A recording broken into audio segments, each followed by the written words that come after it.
ఈ రోజుని క్రీస్తు పునరుత్థాన దినముగా మనం జరుపుకుంటున్నాము.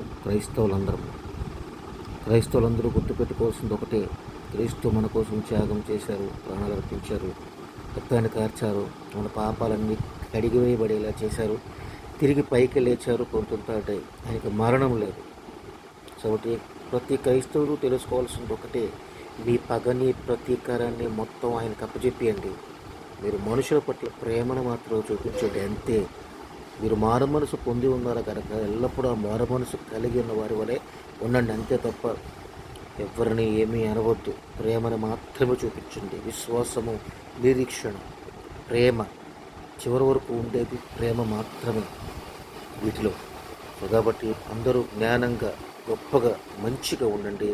క్రీస్తు పునరుత్థానం యొక్క గొప్పతనాన్ని చాటి చెప్పేలా మీ జీవితాలు మార్చుకోండి. Thank you very much for watching video.